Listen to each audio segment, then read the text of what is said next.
Good morning, good morning, good morning. Hope you're all having a fantastic day. We have a Wombat Dungeon Master video here for you. Season 11 is right around the corner. It's going to kick off on Wednesday evening, so I want to make sure you're ready for it with all the changes that are coming into play, plus a few tips here and there that are kind of going to help you get further down that well of wealth as possible, as quickly as possible.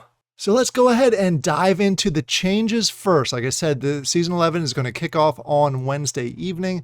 As far as the changes go, there are some significant ones that you should be aware of. Starting off with some of the mining power. And I'll go ahead and put the link in the description down below for this Medium article so you can check it out whenever you want to. There are some changes. There's some players out there, some bots out there that were exploiting a few things. So as far as the mining power goes, they went through and they reduced a number of the NFTs, especially the cheaper ones, I should say, the higher counts. So the ones that have the most out there, and took them out of the MP table. So you can't, or those bots can't go through and just get a whole bunch of those cheap ones and really exploit the way the game works. So be aware of that. So if you have a lot of those minor ones, the ones that are super cheap to get and give you very little MP, that you might want to double check that they still give you MP when you're going into the game. There's not a full table of it yet. At least I haven't seen the whole spreadsheet. But once the season kicks off, you may need to make some adjustments with a few of your NFTs, depending on your collection and how it's all sorted out there. In addition to that, we've been asking for it for a long time as far as the clans go. Some sort of reward system, some sort of additional features that come along with the clans and basically giving us a little bit of a boost. So they are adding at least one thing, and may add some additional things down the road. Any clans that finish in the top 15 basically will get an NFT that's worth about 500 MP that you can go ahead and use. It's a minor one, but it's something. It's something to give us a little something to strive for. Before, I was just trying to get it and get a little bit of a bonus so you can get quicker runs. Now you can actually fight and compete against other clans to try and get in the top 15 to go ahead and get that NFT worth 500 mining power.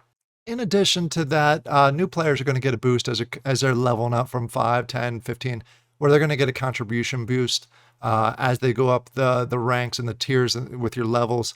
Obviously, the more active you are in game, that boost is going to decrease. It's really to give new players incentive to play the game, and also gives them a little boost to try and catch up with those. Most of us have been playing for several seasons, if not since day one. So they have a lot of catching up to do, and this will help them kind of go up those tiers and help out new players. The next on the list is Wombat token. All right, this is a big one. This is something that you should be aware of.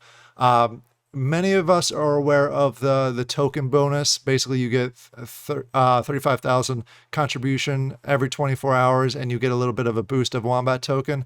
That threshold of 35,000 will increase to 45,000. So they're trying to continue as people level up.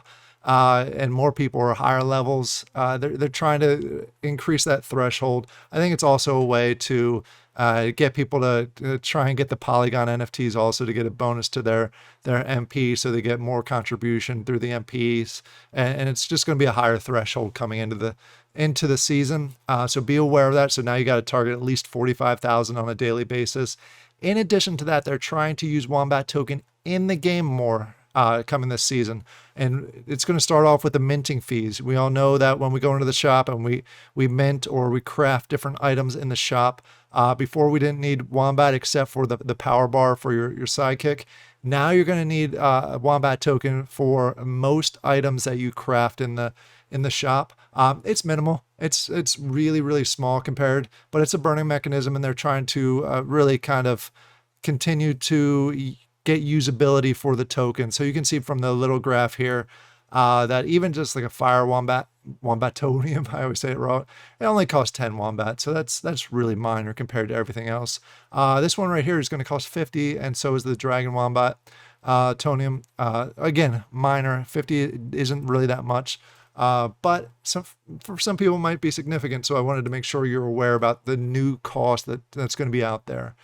In addition, and this is probably the last big change that they've made in there, is that instead of when you're going down the Well of Wealth, there's always one item, which is a gold item pack.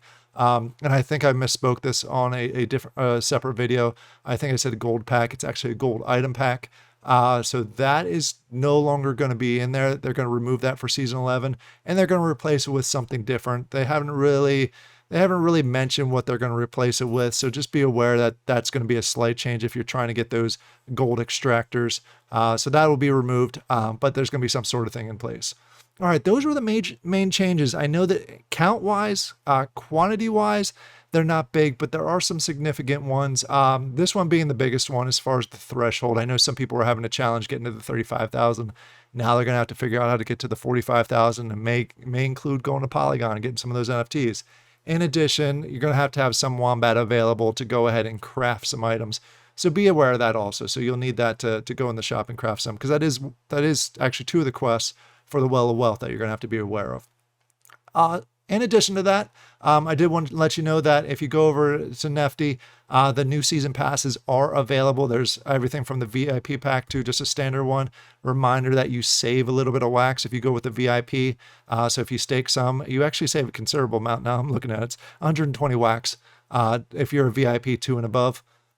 If you're VIP 5 and above, you get one of these for free, which is great. It comes with the season pass plus some different durations as far as how you can run your Wombat throughout the season. And you also have the opportunity to just get it with straight Wombat. So that is available for those of you that are VIPs. Your packs will be dropping closer to Wednesday evening. When I keep saying evening, I think it's depending on where you're located. It can be in the evening, morning. It all depends on your UTC. But those packs will drop either overnight going into Wednesday, Tuesday night going into Wednesday, or sometime Wednesday morning. So keep an eye out for those. That's the main updates for season 11. Again, it kicks off on Wednesday, so be ready for it. A couple tips that I always mention that you should be aware of. There are a few things to get through these quests, the Well of Wealth quest, as quickly as possible. First of all, have one piece of equipment, every single rarity possible that you can. Obviously, mythics are going to be expensive, legendaries are going to be expensive, but if you can hold on to commons, rares, epics, of those pieces of equipment for each of the different categories, you're going to be able to cut through a bunch of the quests right away pretty quickly. And before you turn in your quest, always make sure you have a piece of equipment that has the ladder bonus, or I guess the extension bonus that lets you go down further. That has helped me a huge in the past. I've been able to go down so much further with completing less quests just by having that equipment on. So those are two little tips that I try and have in place every single time. And I guess the last tip I would say is, don't be afraid of the Polygon side. So if you are having trouble finding some good NFTs that are relatively good priced on either the WAX or the EOS side, take a look at Polygon. Not financial advice, just saying that it's out there. And it gives you a third option, and you'll get to the higher MPs quicker just by using all three blockchains, depending on your budget and depending on your situation. I hope you all have a great day. Good luck to everybody in season 11. Thank you. I'll talk to you later.